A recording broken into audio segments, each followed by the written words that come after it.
Coucou tout le monde, on se retrouve aujourd'hui pour une nouvelle vidéo qui va être une vidéo storytime, comme je sais que vous aimez beaucoup ce genre de vidéo.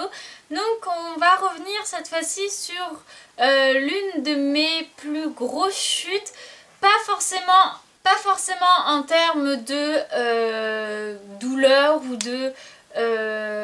Enfin, où je me suis cassé quelque chose, hein, je touche du bois. Je ne me suis rien cassé à cheval.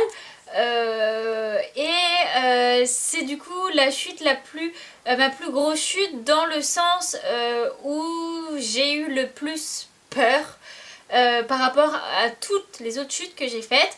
Donc je vais du coup vous raconter la petite histoire. Donc c'était en 2014, 2013, fin 2013 ou début 2014, je me rappelle plus exactement. Je montais Miss à l'obstacle, c'était une période où je montais pas mal de fois la jument, autant sur le plat qu'à l'obstacle. Je venais de passer mon galop 5 en dressage avec elle, et donc là c'était sur un cours de dressage, un cours d'obstacle, pardon. Les hauteurs étaient vraiment pas folles, hein. Je sais pas, c'est à l'époque où je sautais du 70-80 grand max. Voilà, donc on faisait notre petit cours, on sautait tranquillement, sauf que c'était la période où Miss était extrêmement susceptible à l'obstacle, c'est-à-dire si elle touchait la barre, c'était fini, on l'avait perdue en fait. Actuellement elle est encore un peu comme ça, sauf qu'elle s'est beaucoup calmée quand même. Maintenant quand elle touche la barre, elle fait tomber une barre, elle va jeter les fesses juste après pour montrer son mécontentement, mais ça reste raisonnable.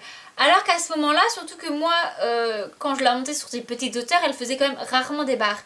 Et ce moment-là, elle avait fait une barre, c'était sur une petite ligne, je sais pas, genre 5-6 foulées.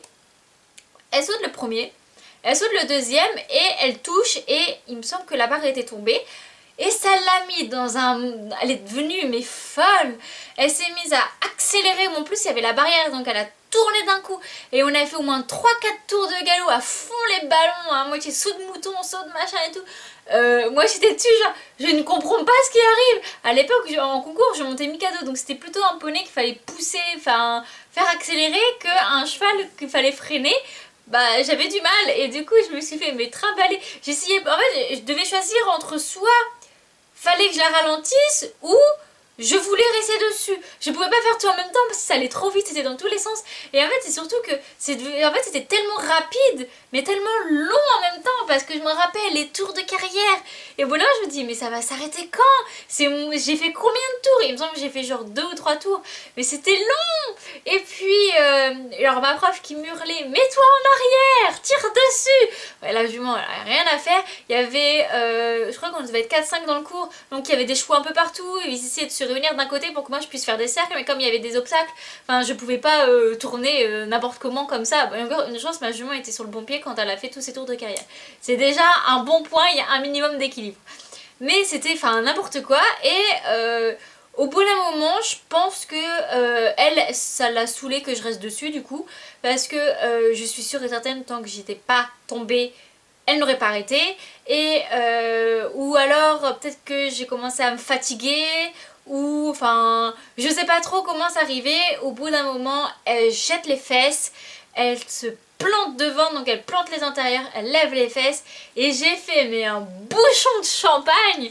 J'ai volé, je crois que j'ai jamais autant volé aussi longtemps. Ah si, la chute avec Tiki aussi. En même temps Tiki voulait la kiffer, puis moi j'ai fait une cloche. Mais j'ai volé, et en fait j'ai atterri sous la barrière, sous la lisse en fait, puisque dans mon club les barrières de carrière en fait t'as deux planches comme ça, et j'ai atterri sur la planche du bas, et bah en fait c'est comme si j'ai roulé en dessous de la barrière en fait. Genre je suis sortie de la carrière pour faire en gros ça fait ça, je suis sortie de la carrière par le dessous. Et alors j'avais mon protège dos, parce que ça faisait déjà plus d'1 an et demi que je montais avec mon protège dos, parce que j'avais des problèmes de dos, heureusement. Parce que là comment j'ai tapé contre la barrière, je pense que j'aurais eu vraiment très mal. Et je suis tombée à moitié en roulé boulet sur la barrière. Et du coup le premier instinct que j'ai eu, c'est de revenir entre guillemets dans la carrière. Genre je suis à moitié sous la barrière, je me remets là, mais j'étais encore... Vous savez la position où t'es pas vraiment debout, mais pas vraiment assis, pas vraiment couché. Enfin, où tu essaies de te lever, mais tu fais ouh, j'ai mal à la tête, ça tourne un peu, j'ai mal partout. Et j'étais un peu dans ces moments-là, puis un peu dans le mode, j'ai pas compris ce qui se passait, je galopais à fond, et puis j'ai volé, puis j'atterris par terre, j'ai mal, j'ai pas mal, pourquoi je suis en dessous de la barrière. Enfin, ce genre de truc où tu comprends pas ce qui s'est passé. Genre, clairement, tu ne comprends pas, c'est la première fois que ça m'est arrivé, ce genre de truc-là. Et la jument, elle a continué. Alors elle faisait plus saut de mouton tout ça, mais elle galopait, sans forcément galoper à fond, mais elle continuait de galoper, elle faisait des tours, des tours, des tours. Alors il y avait ma prof qui essayait de l'arrêter un petit peu, mais au bout d'un moment tu vas pas non plus courir derrière ton cheval. Hein. Et moi j'étais toujours à terre à ce moment-là. Ma prof, comme j'ai mis du temps à se relever, eh bien elle est venue me voir si j'avais rien de cassé, si j'allais bien, tout ça. Et la jument qui continuait encore à faire son tour, donc ma prof était plus à me regarder moi que la jument. Et c'était l'époque où je montais le samedi, c'était après-midi. Oui, c'était après-midi, donc il y avait beaucoup de monde au club, donc il y avait pas mal de gens après qui sont rentrés dans la carrière pour pouvoir bloquer la jument dans un coin pour aller la chercher. Mais juste avant qu'ils arrivent tous dans la carrière, la jument a au bout d'un moment péter un câble. En fait j'étais, la carrière étant longue comme ça, j'étais à ce moment là avec mes profs qui étaient là, et la jument elle a fait, du coup elle est passée par la largeur de la carrière, et au niveau de la longueur elle t'a pris une accélération, genre elle m'allait droit devant en accélérant, comme si qu'en fait elle voulait me marcher dessus, enfin me défoncer. Et sur le coup genre j'ai commencé à eu peur parce que, enfin moi j'étais genre j'aurais pas pu me lever en 30 secondes pour sortir du truc. Et le propriétaire des écuries est arrivé à ce moment-là, il a barré la route, la jument a fait le demi-tour et tout. Et je crois que c'est ma plus grosse frayeur à cheval. Que ce soit monter à pied ou tomber de cheval, je n'ai jamais eu autant peur de ma vie à cheval. Et enfin vraiment, toutes les autres personnes qui étaient là n'ont pas ressenti pareil, parce que déjà c'est pas vraiment le même point de vue. Et puis surtout moi j'étais couchée à moitié allongée dans la carrière. Donc tu vois pas comment tu es vulnérable face à un cheval qui a personne dessus quand tu es dans cet état là. Et j'ai eu tellement peur. En fait ça s'est arrêté tellement vite parce que à peine elle a commencé à prendre une grosse amplitude que le propriétaire des écuries l'a arrêté. Mais j'ai tellement vu le truc passer, je me suis dit vas-y, elle va me marcher dessus, elle va me rouler dessus, ça va être le pire truc. Et que du coup, juste après qu'il l'ait arrêté en faisant le signe de la croix comme ça, et bien la jument a été arrêtée dans le coin. J'ai pu me remettre tranquillement, je n'ai pas remonté tout de suite sur la jument. C'est la cavalière qui l'a montée en concours à cette époque-là, qui l'a remontée pour la dégazer un peu et lui faire comprendre qu'au bout d'un moment, faut qu'elle se calme, c'est pas parce qu'elle a touché une barre que c'est la fin du monde. Et donc elle a fini le cours avec, elle l'a refait sauter, et moi j'ai sauté 2 petites croix à la fin, histoire de ne pas rester sur un échec, mais clairement c'était juste histoire de ressauter. Et ce qu'il faut savoir par rapport à ce cours là, c'est que j'avais comme idée de prendre cette jument en concours, puisque ça se passait plus trop bien avec Mikado et que voilà, j'avais envie de changer. Je me suis dit pourquoi pas prendre Miss. Donc je me suis dit, comme je la montais à l'obstacle et tout, très bien, je vais demander à ma prof du coup si c'était possible de la monter en concours. Le coup de bol, j'ai pas eu le temps de lui en parler avant le cours, donc je devais lui en parler après le cours. Mais vu comment s'est passé le cours et que j'ai eu une peur bleue de la jument, eh bien je ne lui ai pas dit. Et au final, comme j'ai eu tellement peur et que j'avais même peur un peu après de ressauter, la jument je ne l'ai pas montée pendant plus d'1 an. En gros, quand je l'avais montée là, c'était en, je sais pas, ça devait être février, mars, avril, et je l'avais remontée en avril de l'année d'après.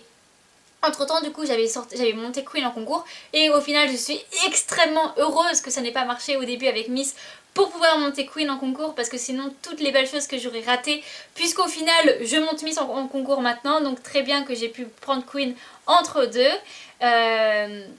Et donc voilà, j'ai mis plus d'1 an avant de remonter la jument. Je l'ai remontée la première fois, c'était en une balade. C'était une balade. Ensuite j'ai fait une randonnée avec elle tout l'été. Donc tant qu'on n'était pas en travail en carrière et surtout en obstacle, il n'y avait aucun problème. En rando, la jument c'est tu peux faire tout, n'importe quoi, elle est vraiment adorable. Donc j'avais pris en rando et donc ça en rando je l'avais monté en juillet et du coup en avril d'après, donc pratiquement 2 ans après que j'ai monté la jument, que j'ai eu ma chute, j'ai remonté la jument sur le plat et à l'obstacle petit à petit. Et ensuite tout s'est enchaîné au mois de juin-juillet où je l'ai pris en balade à la plage, en cours, en obstacle, on avait fait une petite ligne méca, tout ça. J'avais fait un stage obstacle avec elle. Et c'est à partir de ce moment là où j'ai commencé à vraiment bien la monter et que j'avais du coup décidé de la monter en parallèle de Queen. Comme Queen elle avait eu son arthrose et qu'elle commençait à diminuer le travail, je continuais les concours avec Queen puisque pas besoin de s'entraîner, on se connaissait par cœur. Donc avec elle je faisais les concours et je montais Miss à l'obstacle avant de prendre définitivement la jument à l'obstacle. Mais du coup voilà, les débuts avec Miss ont été catastrophiques. Notamment cette belle pelle, parce qu'avant ça se passait plutôt pas mal et c'est pour ça que je voulais prendre la jument en concours. Mais cette chute là, la pire chute de ma vie quand j'y repense, enfin je crois que c'est celle où j'ai le plus peur parce qu'il m'a fallu pratiquement 2 ans pour ressauter avec la jument et tout simplement j'avais peur un peu à l'obstacle après. Puisque bah, ça fait flipper, tu te dis tu sautes juste un petit obstacle 80 cm et au final tu fais 3 tours, tu te pètes la gueule, tu finis hors de la carrière, t'es dans la carrière mais on veut te marcher dessus, enfin c'est vrai que j'en ai fait des cauchemars de cette chute là. Mais du coup voilà, maintenant on est en 2020 et je sors la jument en cesse au club 1. Tout va bien, comme quoi il faut juste laisser du temps et persévérer un petit peu, on arrive à tout. Donc voilà, j'espère que cette vidéo vous aura plu. Si vous avez des petits témoignages un peu comme le mien où vous avez envie de raconter votre pire chute, eh bien racontez-la en message, je le lirai avec plaisir. On se retrouve une prochaine fois pour une prochaine vidéo. Bye bye.